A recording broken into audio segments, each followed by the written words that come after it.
In today's video, we are going to be testing the 22 Creedmoor again. All the details on the equipment and the components and everything we're using in this test will be listed in the description below for those of you that are interested. But the short version is that we are going to be testing some 75 grain Berger VLDs. We're using Alpha Brass, Federal Gold Metal Match Large Rifle primers, and we're gonna have a couple different powders. And yeah, that's about it. So we got 44 grains of N560 behind the 75 grain Berger VLD. And then with that same bullet, we're gonna do 45 grains of Vihtavuori N560.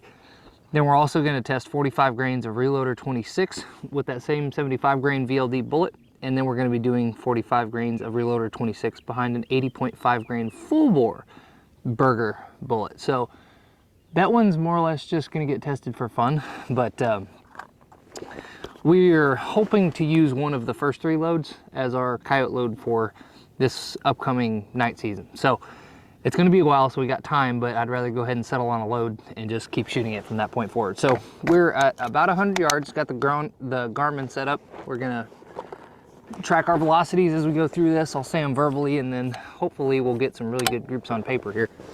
And we'll find a good load for coyote season. I did do some testing off camera with the Reloader 26, and we could get over 3,500 feet per second safely with that 75 grain Berger.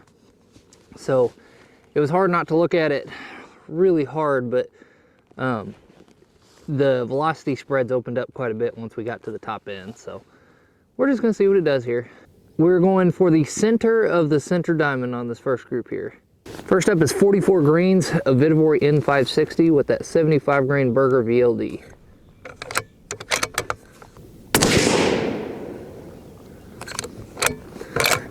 $31.80.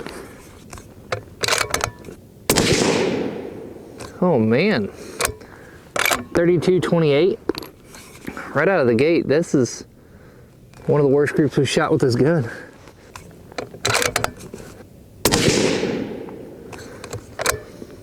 $32.31.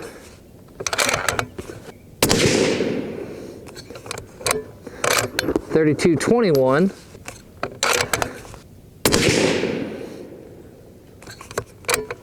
And $32.37.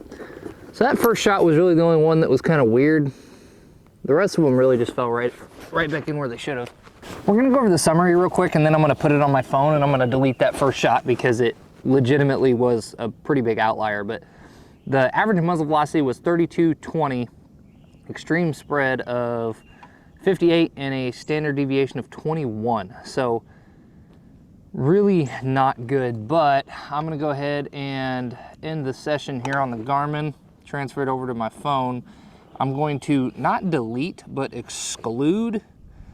So we still have the data, but I'm excluding that first shot, and it takes our numbers to 32.29 average, extreme spread of 17, and a standard deviation of 6. So really, if we knock off that first shot, which something was weird about it, I don't know what, but ultimately that still looks really promising. The group looked good minus that first shot, and the velocity looked really good minus that first shot. Not quite as fast as I want it to be, but definitely fast enough to kill a coyote. So we're gonna go ahead and move on to the next load, which is 45 grains of Vihtavuori N560 with that same 75 grain Berger bullet. Also, I'm sorry about the lighting. I know it's kind of weird, but we're shooting early in the morning to try to beat the wind and the heat. So the next target we're gonna be going for is the top left diamond, and we're shooting that 45 grain load of Vihtavuori N560 with the 75 grain Berger.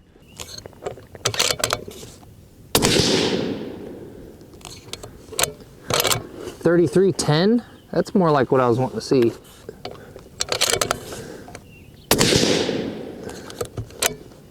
$33.50.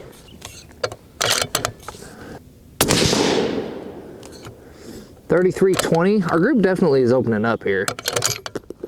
Can't blame that one on cold bore, that's for sure.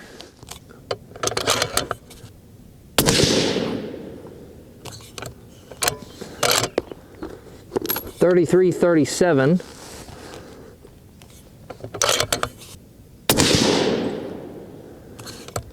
And $33.08. Still no signs of pressure on the brass or anything funny, but we Got an average muzzle velocity of 33.25, extreme spread of 42, and standard deviation of 16. So our velocity statistics still looked like crap, and the group size did not look good.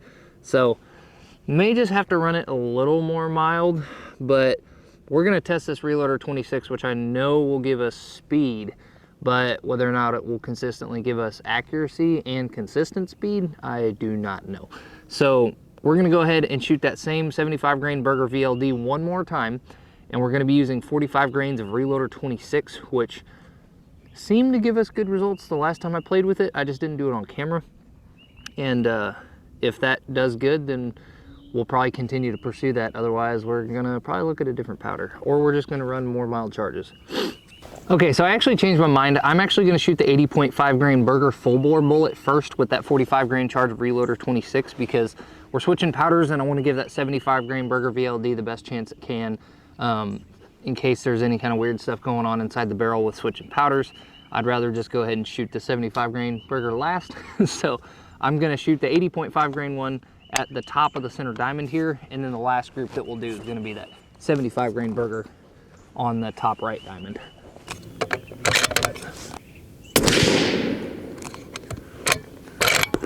3389. 3389 again.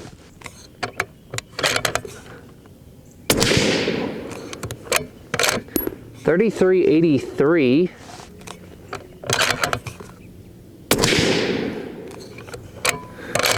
3389 again.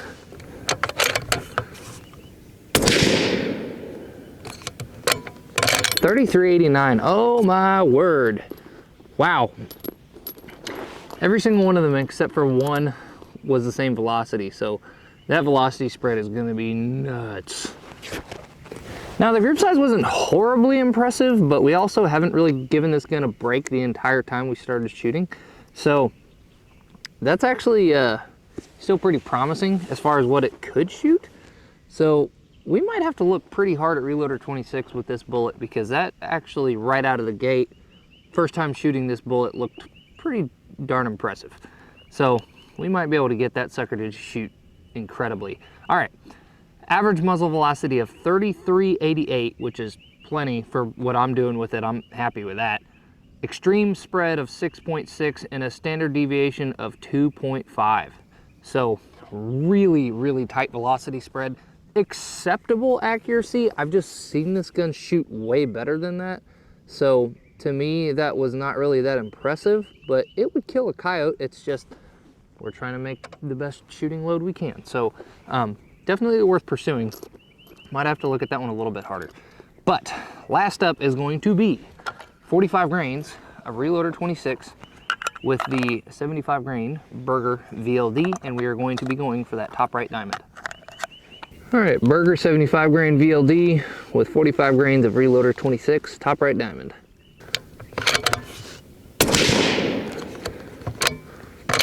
$33.47.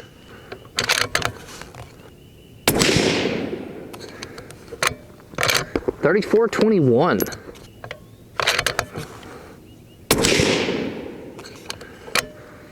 $33.80.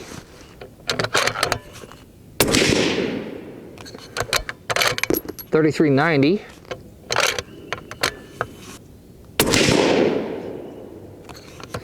And $34.09. So that velocity spread was pretty crappy, which the powder might be too slow for the bullet in this barrel.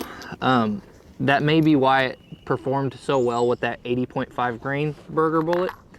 I think that the heavier bullet with the slower power lended itself to match up to a little bit shorter barrel a little better.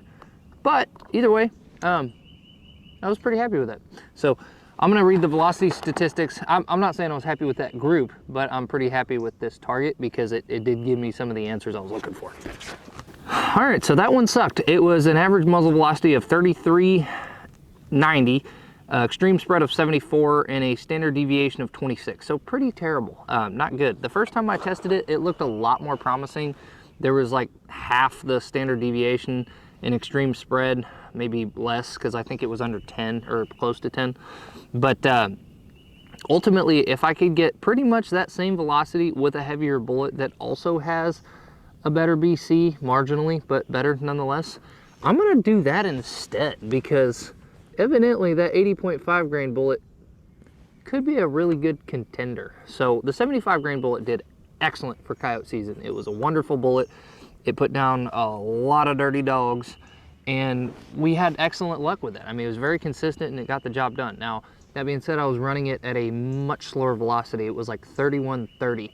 So pushing them pretty darn slow, but again, they were consistent. It got the job done, but I wanted to get more speed. And if I can get more BC, even better with the speed, right? But ultimately, when you're hunting on thermal, it helps when you don't have to range stuff, or at least if you don't have time to range stuff, you just send it, because flatter shooting cartridges do better when you don't have time to range, right? So anyway, that's the whole premise behind this. Normally speed's not that big of a deal, but when you're dealing with hunting stuff that may or may not be moving very quickly and covering a lot of ground really fast, it's nice to have something that you just don't have to think as much about whenever you're trying to figure out how far away the target is. So that being said, thank you guys tremendously for watching. Always please check out the information in the description for things that you might be interested in. But on that note, I certainly appreciate y'all watching. Y'all stay risen, take care, be safe, glorify God in all that you do, and we will see you in the next video.